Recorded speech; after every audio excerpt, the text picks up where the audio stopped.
Assalamualaikum warahmatullahi taala wabarakatuh. Alhamdulillahirabbil alamin. Wassalatu wassalamu ala asyrafil anbiya'il mursalin wa ala alihi washabbihi ajmain. Allahumma salli ala sayyidina Muhammad wa ala sayyidina Muhammad. Amma ba'd.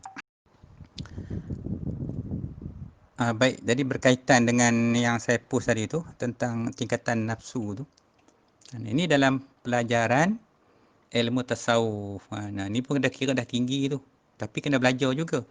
Tapi tak apalah kalau tuan-tuan semua sini ada buku, berminat buku tu, buku yang paling asas kalau saya tengok buku tu lah, Mengenal Diri dan Wali Allah tu senang nak faham.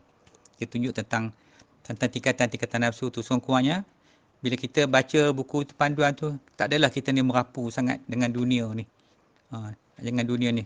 Kita tak boleh tamak sangat kan. Kita kata tak cari, tak usaha, tak boleh. Memanglah semua kita kena usaha, tapi kita kena ingat kita ni sebenarnya Allah bagi kita beberapa perkara. Allah bagi 3 benda. Pertama, Allah bagi teguh cita-cita. Ni yang Tuhan bagi kita. Yang kedua, Allah bagi ikhtiar usaha. Yang keempat, Allah bagi rangkaian doa. Tiga-tiga ni sebenarnya tak bagi bekas pun. Lepas itulah bila Imam Abu Hanifah dia sakit, dia takut tak makan ubat.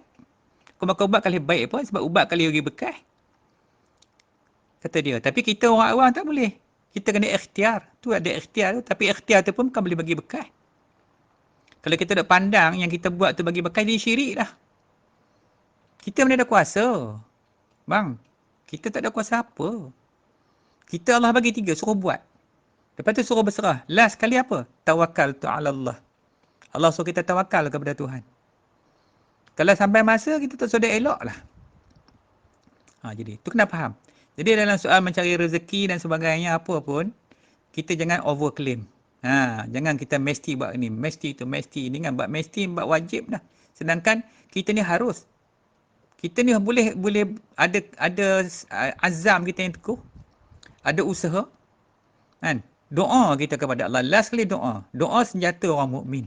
Kita dah bincang dah kemarin. Senjata orang mukmin. So kita berdoa kepada Allah. Kita minta kepada Allah. Kan? Soal Tuhan nak bagi tak bagi cerita lain. Macam mana ni kita minta tadi. Pertama kita minta dalam baca Yasin. Minta Allah tetapkan iman kita dalam berbuat taat. Panjangkan umur dan tetapkan iman dalam berbuat taat kepada Allah. Baca sekali lagi kita minta Allah pelihara kita daripada segala jenis wabak, bala, musibah. Yang ketiganya kita minta apa baca Yasin? Kita minta supaya kita ni tak jadi orang yang meminta kepada makhluk, melainkan hanya kepada Allah Subhanahu Wa Taala. Bukan senang nah, bang nah.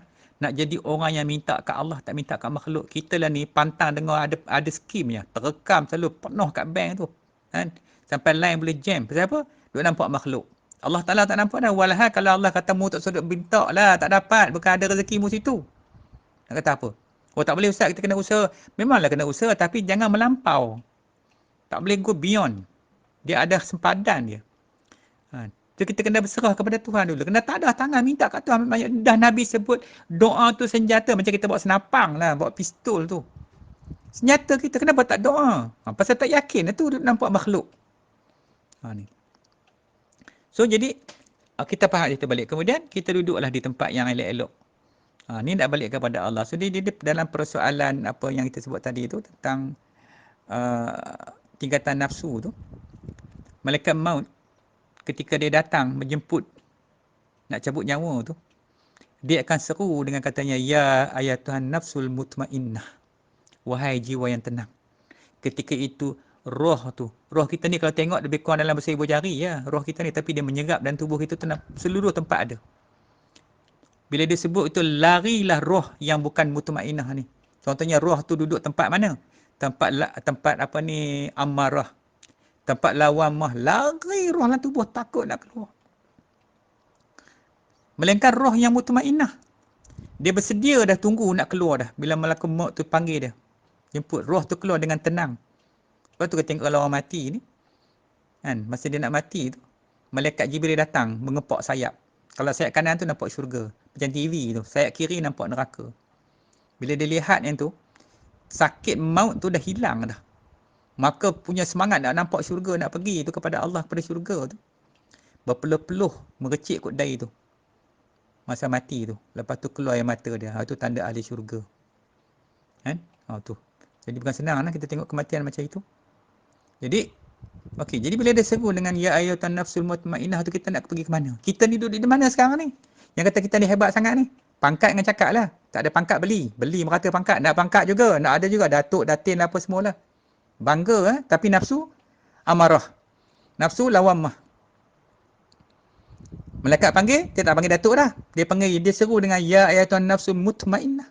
Dia tersebut wahai datuk, wahai datik, wahai datuk, wahai datin, tak ada. Itulah. Jadi inilah benda yang kita nak kena mengaji. Memanglah sekarang di zaman moden ni nampak lekeh lah. Orang mengaji ni kan, alah pakai pun. Tengok ustaz tu pakai pun, alah tak smart langsung.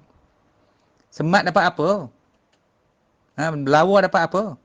Yang kita nak jaga sekarang hati kita, nafsu tu. Supaya sekarang ni kita nak tanya nafsu tu. Supaya tengok dalam tu. Ada 7 yang sebutkan tadi tu. Daripada lepas tu kalau dia cantik dia daripada bawah naik ke atas, okey dah tu. Mandi di atas sekali tu amarah tu bukan nombor 1 lah. Itu nafsu yang paling teruk nombor 7 tu. Lepas tu naik lawamah, amarah, lawamah, mulhimah, mutmainnah, radiyah, mardiyah, kamaliyah. Nak faham nafsu tu macam ni. Amarah tu kita pergi sekolah lah. Cikgu cerita nak pergi ke laut. Nak pergi ke laut. Tak pernah tengok laut ni. Okey, cerita-cerita hari minggu depan, okey kita nak pergi ke laut semua. Siapkan naik bas. Naiklah bas. Naik bas. Sampai bas, jalan tengah jalan. Nampak tu, macam laut dah. Padahal, Fata Morgana. Kilat-kilat terjalan tu, tengah panas. Merelit-relit tu. Oh, itu laut cikgu. Bukan, itu nama dia Fata Morgana. Mirage. Tu, mirage ni yang teruk kita kena tipu. Tu dia panggil, ni fraud. Ni apa, fraud is a fake. Penipuan tu, laut. Bahkan bukan laut. Lepas tu jalan ke depan lagi. Pergi-pergi lalu tempat tu, dah hilang nak buat jalan. Pergi ke depan lagi, nampaklah pokok-pokok kelapa. Pasir. Dah nampak dah. Itu nama dia mulhimah. Yang mirah tadi, Fata Morgana tadi, itu dia panggil lawamah. Penipu kat situ. Dia cuma berlakon dia jadi orang soleh, dia berlakon jadi orang baik, semua berlakon. Semua tipu kat situ, tak boleh pakai lawamah ni. Depan-depan sampai pokok kelapa. Dah nampak dah. Nak pergi ke laut kan, kita pergi tepi laut, nak pergi Teluk Intan ke Manjung kan, ke kawasan tu lain kan. Perasan tak? Sehingga bas tu tadi berhentilah di tepi pantai. Maka cikgu pun kata, anak murid sekalian, ayuh kita pergi ke tepi pantai. Pakat berlarilah tengok laut. Inilah laut kata cikgu. Oh, ni laut. Ya Allah, kata laut begini, kata laut. Sampai tepi pantai, buka kasut semua. Pijaklah dalam laut tu. Bila pijak dalam laut, itulah nafsu mutmainnah. Dia duduk dalam alam yang lain. Dimensi yang lain daripada dimensi darat ni. Oh, itulah yang dikatakan mutmainnah. Maka, anak murid ni tadi, boleh berenang cikgu? Boleh, silakan. Bakat berenang lah. Semua pandai berenang. Pula, berenang-berenang tu, menyelam bawah laut tengok. Cantiknya. Situ dia panggil nafsu radiyah dah. Selam lagi mardiyah. Selam lagi pada salut tu, kamaliyah. Maknanya, tenanglah kat sana tengok. Tak mau naik dah. Sampai cikgu tak nak balik lah. Sini lagi hebat. Itu dia. Sebab tu orang kalau sampai makam yang tinggi, nafsu dia tenang di sisi Allah, dia tak nak dah ke dunia ni. Kita nak ke dunia sangat, kenapa? Pasal kita duduk di bawah ni lagi nafsu. Hak teruk sangat ni. Tu cerita dia. Tu ringkas-ringkas. Wallahualam.